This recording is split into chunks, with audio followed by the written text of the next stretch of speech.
Over the last 50 years, I can't think of many people who have impacted youth ministry as much as Wayne Rice.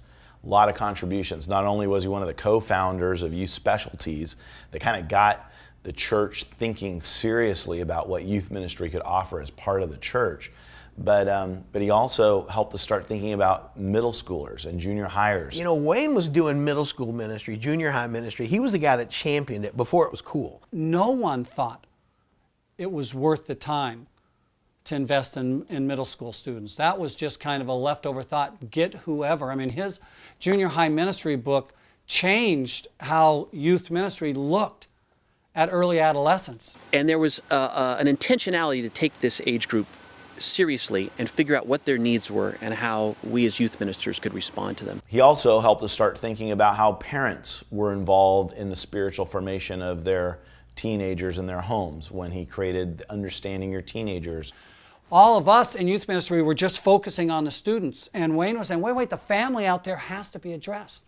How do we help these parents raise and love on their students? What can the youth ministry world offer parents, and what can parents offer youth ministry to more effectively minister to these teenagers? He was one of the pioneers, not only in the middle school ministry movement and even the parent ministry, but he was the guy that helped us understand what it meant to do music with kids. And remember going on youth ministry workshop tours where he and my dad would tour, and Wayne would get up there with his guitar or his banjo, and full of humor and a real love of God, would get everybody up singing, dancing. Wayne and I were involved with a Christian junior high chapel service. Wayne was going to lead worship music and I was speaking.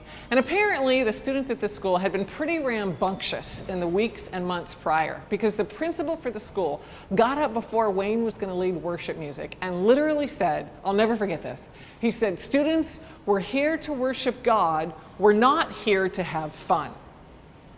And Wayne and I looked over at each other, and Wayne got up and led this awesome, rowdy, fun-filled worship set for those students. Now, all of us who know Wayne probably wouldn't call him to his face a genius, but Wayne's a genius. What few people understand about Wayne is that Wayne was kind of in that creative genius category before we even had that category.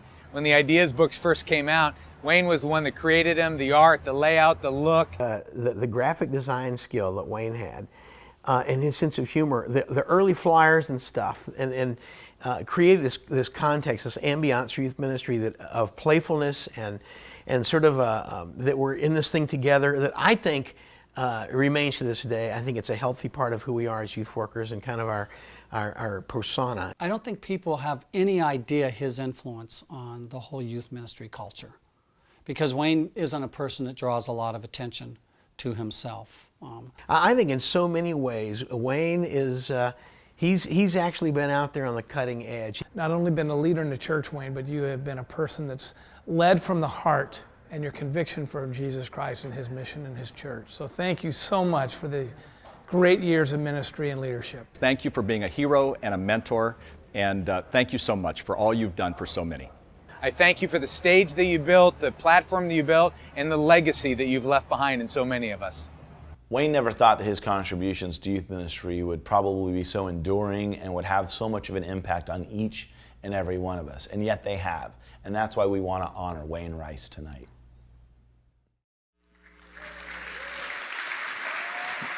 I've asked Tick to join me tonight as we honor Wayne. Wayne, where are you at? Come on out here. We want to honor you tonight for your lifetime service to youth ministers. You guys, Wayne Rice, co-founder of Youth Specialties.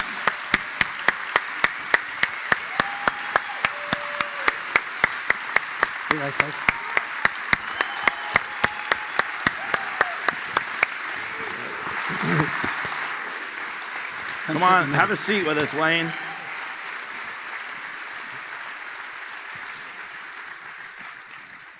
Well, this is kind of fun.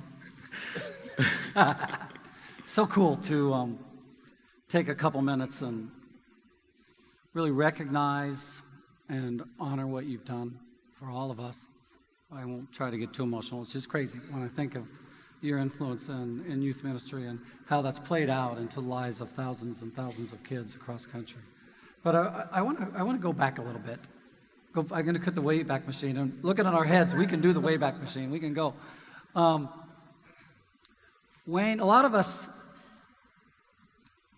some of us have given up things to be involved in youth ministry. A lot of us think, man, I would give up youth ministry to be involved in that or that. Maybe part of Wayne's hidden story was that back in the day, he was an amazing, we still are, sorry, an amazing musician, and they had a band that was kind of, well, we used to say Alabama before Alabama. Now no one knows who Alabama is. So anyway, they were this band that hit it big. They were, was it Country Band of the Year? Country Western Band of the Year? Who was it? Vocal Group of the Year.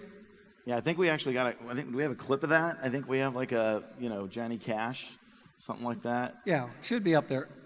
There he is, Johnny Cash. Yeah, Johnny Cash introducing. That's Wayne with in the banjo. background. Yeah. Yeah. Banjo boy. Anyway, they played Las Vegas, toured with Johnny Cash, big Capitol record deal for several records, and Wayne had this little thing here over this youth ministry thing that was nothing, and there wasn't really a profession. There was some few people that thought, I love kids and we could do something about this. And all of a sudden there became this clash that the time wasn't enough for both. And at the time when everything was green lights to be a star, really. You're television, you're playing Vegas, like who wouldn't this is awesome, I'm gonna be a star. You're ready to do that. You say no, and you leave that to give your life to youth ministry. Why and how did that happen? Well, first of all, thank you for all. Mark said, "I want you to be there on Friday night." I thought he was just going to have like a panel of old farts. I've been on one of those, but this is too much. But thank you.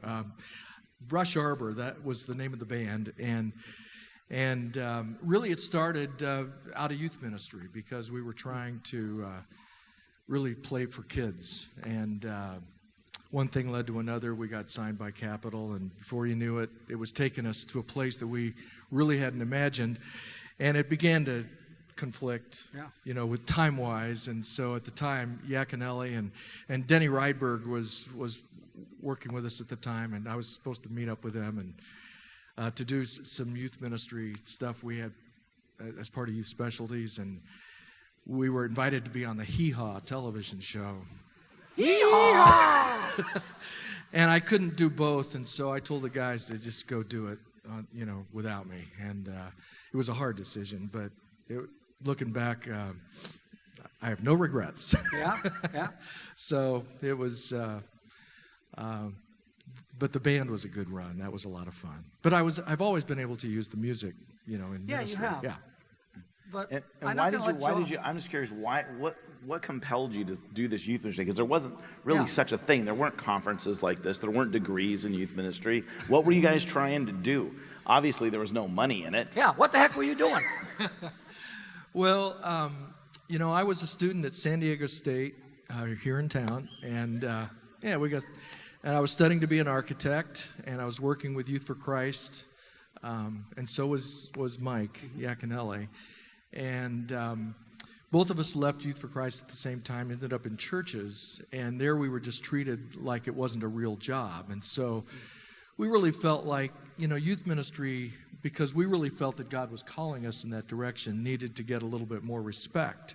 So we thought we'd start something that would be more respectful of youth ministers, people who were doing what we at the time we were youth directors. We weren't called youth pastors.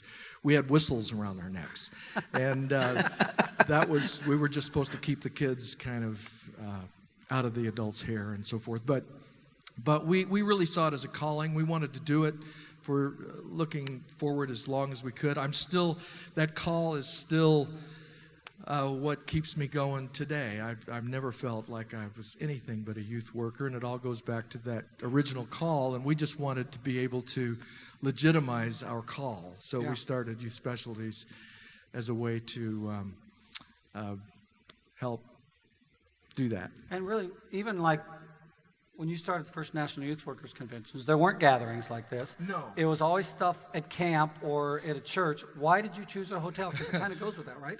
Yeah, we originally chose, in fact, it was the Bahia Hotel, which was over on Mission Bay, was our first convention. And that was back in 1970. And we put it there, and it was real expensive. The rooms were like $12.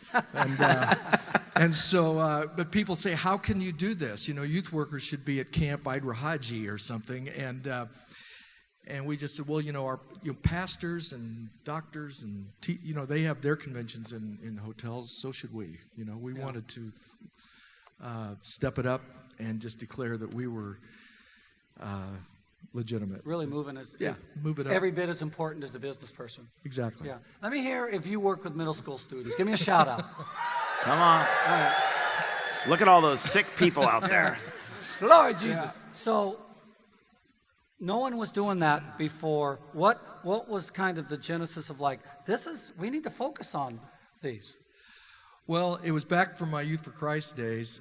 When I first got into YFC, I had no experience. So the director of Youth for Christ put me in charge of a junior high group because he said, why don't you... Because they don't matter. Right, they don't matter.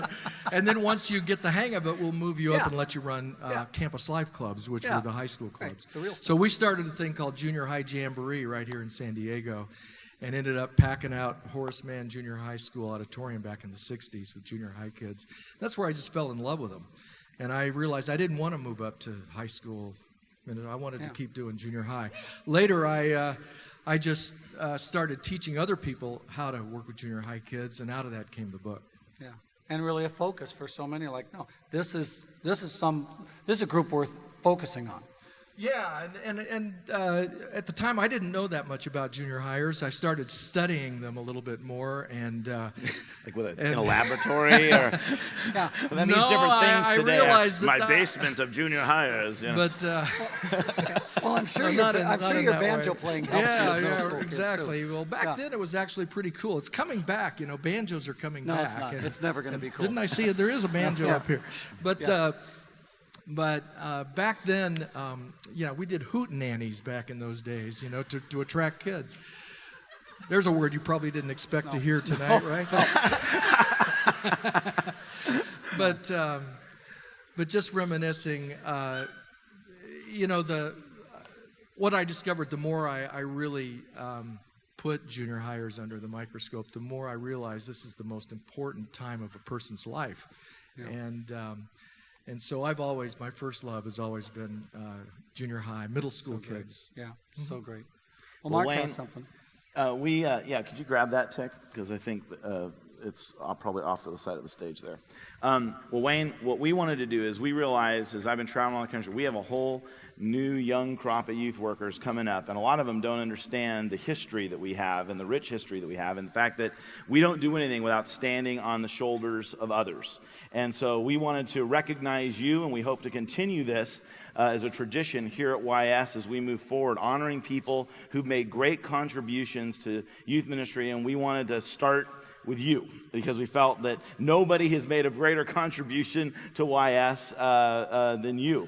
And so we've got for you right here a Lifetime Achievement Award here to Wayne Rice, and we have some photos of you and Mike starting your ministry there together, and then pictures of you and Mike and Denny, and I don't even know who that fourth person is. Who is that? Ben Patterson. Okay, all right, never met him. But we got pictures of all of them, and we want to give this to you just as a way of saying thank you. Would you guys show your respect for the past, for the wisdom of youth ministry to Wayne Rice?